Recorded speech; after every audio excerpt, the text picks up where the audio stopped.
Bonjour à tous, bienvenue sur le dernier chapitre de qualité écotoxicologie qui concerne l'évaluation de la toxicité des polluants et plus précisément des pesticides. Donc c'est un travail qui est à cheval entre l'écotoxicologie et la qualité. On n'a pas eu le temps de le finir au premier semestre, donc on va le terminer là au début de ce deuxième semestre. Donc la démarche est très proche de la démarche en écotoxicologie. Mais ici, l'idée est plutôt d'étudier l'impact des pesticides et des polluants en général sur la santé humaine en utilisant différents types de modèles. Alors, quels sont les différents types d'études à disposition pour étudier la toxicité des polluants sur la santé humaine?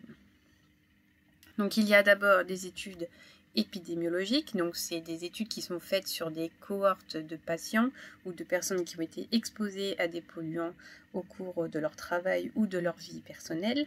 Elles sont assez rares, mais certaines valeurs toxiques de référence ont pu être établies à partir de ces études épidémiologiques directement faites sur l'homme. Donc elles sont plutôt fiables en fonction des cohortes qui ont été utilisées, mais si on a une cohorte suffisante, on peut supposer qu'elles sont relativement fiables puisqu'il n'y a pas besoin d'extrapoler à partir d'autres modèles sur d'autres espèces. Si les études épidémiologiques ne sont pas disponibles, on peut utiliser également des tests toxicologiques qui sont faits sur des animaux, donc principalement la souris et le rat. Donc ce sont des études qui peuvent être faites in vivo sur des animaux vivants. Donc en général, ces études ce sont les plus fréquentes que l'on a à disposition pour évaluer a priori la toxicité d'un polluant ou d'un pesticide avant de le mettre sur le marché. Alors vous savez qu'en Europe maintenant on a une directive qui cherche à limiter l'expérimentation sur les animaux et des méthodes alternatives sont utilisées à la place. Donc c'est des méthodes notamment in vitro, c'est-à-dire que l'on va travailler sur des cellules en culture, sur des organes isolés en culture, hors de l'organisme. Donc ça va limiter en tout cas le nombre d'animaux nécessaires pour faire l'expérience. Et donc ils sont de plus en plus fréquents ces tests pour ces études de toxicologie. Enfin, se développe la modélisation informatique qui permet notamment de regarder quels sont les points communs entre les molécules au niveau moléculaire, au niveau de leur structure chimique et tridimensionnelle. Et donc, on peut estimer le potentiel toxique d'une substance en utilisant une autre substance dont elle est proche au niveau des caractéristiques physico-chimiques. Donc, la modélisation permet vraiment de s'affranchir totalement du vivant et elle est aussi de plus en plus fréquente.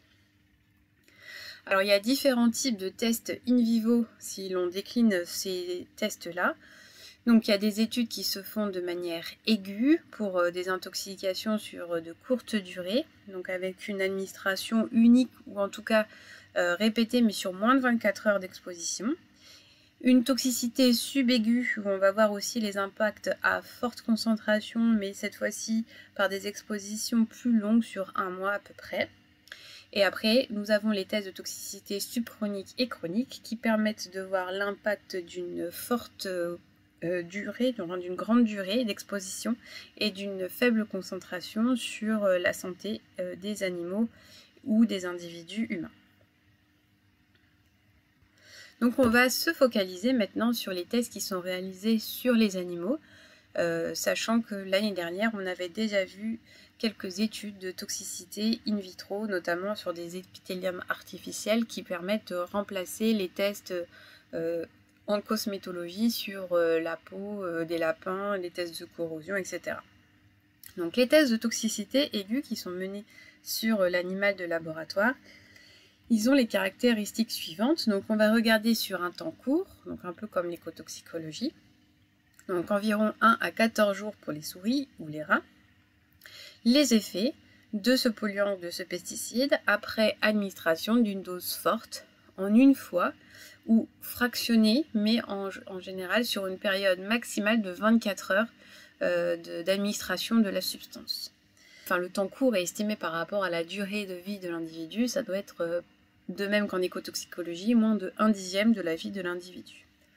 Donc les effets observés sont la létalité, mais on peut aussi, pour des tests de toxicité aiguë, regarder des effets sur les tissus, s'il y a des lésions, des effets sur les organes, des effets sur la formule sanguine, donc ce qu'on appelle les effets hématologiques, donc ils sont assez variés, mais un test standardisé, c'est par exemple de mesurer la létalité ou la mortalité suite à l'exposition à ce pesticide pendant une durée courte. Alors avant, les tests cosmétologiques observaient les effets de type corrosion ou irritation cutanée ou oculaire, mais maintenant ces tests sont interdits sur l'animal. Ils ont été remplacés par des modèles in vitro. Donc il y a 3 modes d'administration de la substance aux animaux. Donc soit on va donner une nourriture contaminée ou une eau contaminée par le polluant. Donc dans ce cas-là, ce sera un mode d'administration orale. Soit ce sera l'air d'exposition qui sera contaminé. Donc dans ce cas-là, on aura une contamination par voie respiratoire, donc par inhalation. Soit le produit est déposé sur la peau de l'animal, et dans ce cas-là, ce sera un mode d'administration de type cutané. Alors, quels sont les paramètres que l'on va relever à l'issue de ces tests aigus? Eh bien, c'est très très proche des tests d'écotoxicologie. Donc, le principe de l'analyse des résultats, c'est que l'on va tracer un graphe où on va représenter le pourcentage de létalité ou de mortalité si c'est cet effet critique qui est observé. Et on va mesurer donc cette mortalité en fonction de la dose d'administration qui peut être représentée en échelle logarithmique s'il y a énormément de variations entre les différentes doses. Donc qu'est-ce que c'est que la dose? C'est différent donc, des tests écotoxicologiques.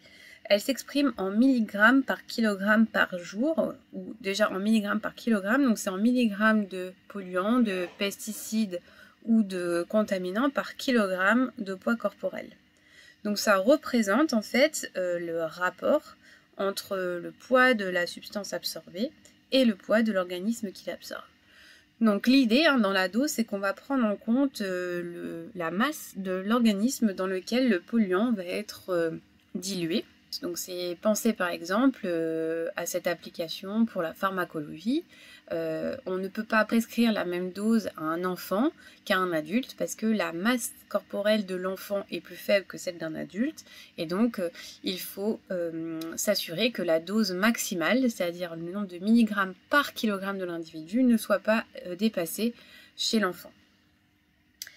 Donc à l'issue de cette analyse des résultats et de ce tracé de courbe, on peut estimer donc la dose létale 50, c'est pas la concentration létale 50 comme on voyait pour les tests écotoxicologiques, c'est la dose létale 50, donc qui est la dose en milligrammes de polluants par kilogramme d'organisme éventuellement par jour, qui induit 50% de la mortalité. Donc ça c'est le paramètre que l'on va retenir dans les bases de données. Mais on peut aussi, dans ces tests de toxicité aiguë, mesurer la NOAEL, on verra par la suite ce que c'est, mais c'est en fait l'équivalent de la NOEC, c'est-à-dire la plus forte concentration testée qui ne va pas induire d'augmentation significative de la létalité par rapport au témoin. Alors sachez qu'on peut aussi estimer des CL50 si on a fait une exposition par l'air. Dans ce cas-là, ce sera la concentration en milligrammes de polluants par mètre cube d'air qui induit 50% de létalité des individus. Mais cette concentration en milligrammes par mètre cube, on va voir qu'on peut aussi la transformer facilement en une dose parce qu'on sait combien de mètres cubes d'air on respire par jour. Donc on fera cette étude-là. Donc principalement, c'est la DL50 qui est utilisée. Alors cette DL50, elle permet en fait de classer les substances, notamment en utilisant celle qui est obtenue chez le rat, selon la dangerosité. Donc l'idée c'est que plus une substance va agir à faible concentration, plus ça veut dire que sa toxicité est forte. Autrement dit, plus la DL50 est faible, plus la toxicité est forte. Et donc on a fait comme ça des classes de toxicité. Donc c'est cette échelle qui vous est représentée ici. Donc si une substance agit avec une DL50 de moins de 1 mg par kg, ça veut dire qu'elle est extrêmement toxique. Par contre, si on estime que la dose qu'il faut pour induire 50% de mortalité est de plus de 15 000 mg par kg, alors on considère que cette substance est relativement inoffensive. Donc cette échelle est à titre indicatif, vous n'avez pas à la retenir bien sûr. Dans un deuxième temps, on peut mener des tests de toxicité subchronique et chronique qui permettent donc d'estimer l'impact d'une faible concentration sur une longue durée. Alors la différence va surtout être la durée d'exposition. Un test de toxicité subchronique va plutôt s'effectuer entre 28 jours et 3 mois chez ces animaux de type rat et souris, donc ce qui ne correspond pas à 8/10 de la vie de l'individu. Ce sera aussi une exposition répétée. On va administrer par exemple tous les jours le produit à l'animal qui sera exposé. Et après, par contre, les tests de toxicité chronique, on est aussi dans une exposition répétée, mais cette fois-ci, l'expérience va durer plusieurs mois, voire des années, puisque ça représente il faut que ça soit une exposition sur la plus grande partie de la vie des organismes. Donc par exemple, 18 à 24 mois chez la souris, 2 ans chez le rat, donc ça représente presque à peu près 8/10 de leur durée de vie. Alors pour les mammifères comme les porcs ou des animaux de type lapin qu'on peut encore utiliser, ça peut être des durées de vie encore plus longues. Donc quels sont les paramètres que l'on va mesurer à la fin de cette expérience? Donc déjà, ça va dépendre des effets que l'on va observer. Donc en fait, il y a deux types d'effets, on verra ça un peu plus loin. Donc on a des effets, c'est-à-dire des effets histologiques par exemple, des effets anatomiques, donc des effets néfastes sur l'organisme que l'on va considérer avec seuil. Donc pourquoi? Parce que quand on trace la courbe dose-réponse, on observe que jusqu'à un certain seuil, la dose de polluant n'induit pas d'effet critique, c'est-à-dire n'induit pas par exemple de lésions histologiques, n'induit pas de changement dans la formule sanguine, et à partir d'un certain seuil, on a une augmentation significative des lésions, des modifications par rapport au témoin. Donc on va pouvoir estimer la NOAEL et la LOAEL, donc c'est très très proche des NOEC et des LOEC que l'on a vu en écotoxicologie. Donc simplement, ce ne sont pas des concentrations, mais cette fois-ci ce sont des doses en milligrammes par kilogramme ou en milligrammes par kilogramme par jour, d'où le L pour level, dose en anglais. Et ensuite, cette fois-ci, on va regarder, pas s'il y a une mortalité ou si des paramètres démoécologiques, on va regarder des effets néfastes, mais tout type d'effets néfastes, à n'importe quelle échelle. Ça peut être une échelle cellulaire, une échelle histologique, une échelle anatomique. Et donc finalement, la NOEL, ça correspond à la concentration la plus élevée testée, sans effet néfaste. Et néfaste en anglais, ça se dit adverse. Donc en anglais, NOEL, ça se dit No Observed Adverse Effect Level. Donc c'est la concentration qui ne va pas induire d'effets néfastes. Et là, on n'est plus dans les effets démoécologiques comme pour l'écotoxicologie. Et ensuite, vous allez avoir le pendant de la LOEC, c'est la LOAEL. Donc c'est la concentration la plus élevée testée, ayant cette fois-ci un effet néfaste comparativement au témoin. Et donc le seuil va être fixé entre les deux.